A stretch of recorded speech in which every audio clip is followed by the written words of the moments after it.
આપણે સહનશક્તિ અને પ્રતિબદ્ધતાની વાત કરીએ તો એનો સાચો મતલબ શું થાય? આ સમજવા માટે આપણે ડેવિડ ગોગિન્સની વાર્તા જાણવી પડશે, જેમણે એક એવું લક્ષ્ય હાંસલ કર્યું જે લગભગ નહીં, ખરેખર અશક્ય લાગતું હતું. જુઓ, આંકડા સાવ સીધા હતા. નેવી સીલમાં જોડાવા માટે ગોગિન્સને ફક્ત 2 મહિનામાં લગભગ 50 કિલો વજન ઘટાડવાનું હતું. આ એક એવું લક્ષ્ય હતું જે કોઈપણ સામાન્ય વ્યક્તિ માટે તો અશક્ય જ કહેવાય. તો પહેલા દિવસે ગોગિન્સ તો ભાઈ ફૂલ જોશમાં હતા. એમનો પ્લાન એકદમ સિમ્પલ હતો. બહુ જ ઓછું ખાવાનું, આખો દિવસ બસ પાણી પીવાનો અને કસરત. એવી કસરત કે જાણે કોઈ પાગલ હોય. એ પોતાની અંદર રહેલી મહાનતાને શોધવા માટે તૈયાર હતા. પણ જેવું આપણે વિચારીએ એવું ક્યાં થાય છે, બરાબર ને? એમણે વિચાર્યું હતું કે 5 કિલોમીટર દોડીશ. મનથી તો એકદમ તૈયાર હતા. ઘડિયાળ પર ટાઈમર લગાવીને દોડવાનું શરૂ પણ કર્યું. પણ થયું શું? 400 મીટર, બસ એટલામાં તો શ્વાસ ચડી ગયો અને હાર માનીને પાછું ઘરે આવવું પડ્યું. હવે ઘરે પાછા જતી વખતે એમનું દરેક પગલું જાણે નિરાશાથી ભરેલું હતું. એમને પોતાની જાત પર જ ગુસ્સો આવી રહ્યો હતો કે આ શું હાલત કરી નાખી છે પોતાની. અડધો કિલોમીટર પણ નથી દોડી શકાતું. અને પછી ઘરે આવીને શું કર્યું? એ દુઃખને દબાવવા માટે મિલ્કશેક અને ચોકલેટ ડોનટ્સ. અને બસ એ પછી તો એ રડવા જ લાગ્યા. એમના મગજમાં બસ એક જ વિચાર ઘૂમતો હતો, જ્યારે મારાથી ચલાતું પણ નથી તો આટલું વજન 2 મહિનામાં કેવી રીતે ઉતરશે?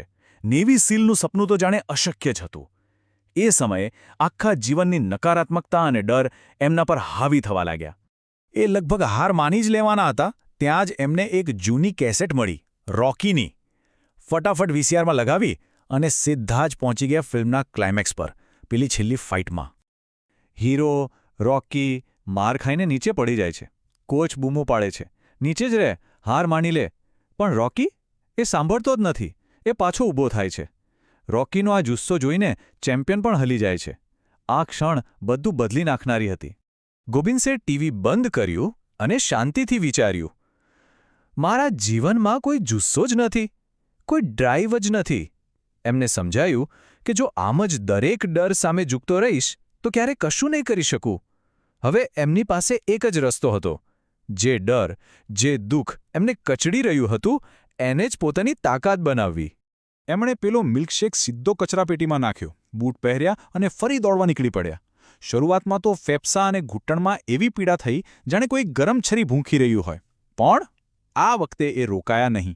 અને ખબર છે શું થયું? થોડી વાર પછી દુખાવો ઓછો થઈ ગયો અને એમણે 1.5 કિલોમીટર પૂરું કર્યું.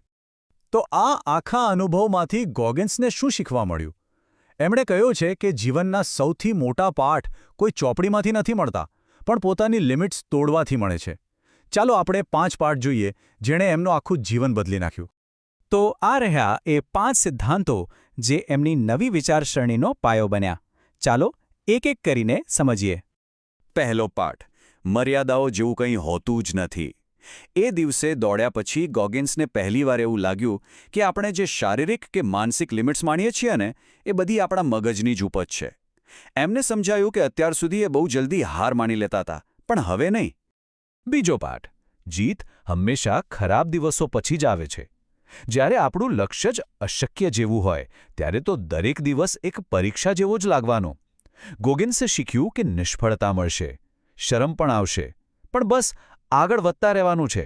આને જ તો સહનશક્તિ કહેવાય. અને સાચું કહું તો એ ક્યારેય સહેલી નથી હોતી. ત્રીજો પાઠ: ખરાબ દિવસો જ આપણને સફળ બનાવે છે. હવે આ વિચાર થોડો વિચિત્ર લાગશે, ખરું ને? આપણને લાગે કે ખરાબ દિવસો આપણને પાછળ ધકેલે છે. પણ જો તમે ખરેખર કમિટેડ હો તો એ ખરાબ દિવસો જ તમને સફળ બનાવે છે. કેમ? કારણ કે એના પછીના દિવસે વધુ સારું કરવાની એક ભૂખ જાગે છે, અને આ ભૂખ જ સફળતાને ખેંચી લાવે છે. અને આ વાત આપણને ચોથા પાઠ પર લઈ જાય છે: તમારી લાગણીઓને પલટાવો. ગોગિન્સે પોતાની જાત પર શંકા કરવાનું બંધ કરી દીધું. એ પોતાની જાતને કહેતા કે મને આજે મારી જાત સાથે ફરિયાદ છે, એનો મતલબ એ છે કે હું કંઈક મોટું કરવા જઈ રહ્યો છું. મતલબ કે મુશ્કેલીઓ એ નિશાની છે કે તમે સાચા રસ્તે છો. પાંચમો પાઠ: ભૂલોને વર્કઆઉટમાં ફેરવો.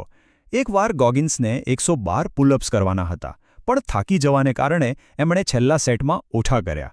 ઘરે આવી ગયા, પણ મનમાં એ વાત ખૂંચતી રહી. એ પાછા જીમ ગયા અને પૂરા 112 પુલઅપ્સ કર્યા. ત્યારથી એમણે એક નિયમ જ બનાવી દીધો: જ્યારે પણ કોઈ શોર્ટકટ લઉં ત્યારે એ ભૂલને સુધારવા માટે ડબલ મહેનત કરવાની. અને આ બધા પાઠ ભેગા થઈને એક ખૂબ જ શક્તિશાળી ફિલોસોફી બનાવે છે. સહનશક્તિનો સાચો અર્થ શું છે એ સમજાવે છે. જ્યારે પણ ગોગિન્સ પ્રતિબદ્ધતા વિશે વિચારે છે ત્યારે એમને સ્વામી વિવેકાનંદનો એક વિચાર યાદ આવે છે. યુદ્ધનું મેદાન ભલે ગમે તેટલું વિશાળ હોય, પણ આપણે તેને ઇંચ ઇંચ કરીને જીતીશું. બસ આ જ છે એન્ડ્યુરન્સનો સાચો મતલબ. તો આ વાર્તા ફક્ત ડેવિડ ગોગિન્સની નથી. આ આપણી અંદર છુપાયેલી તાકાતની વાર્તા છે.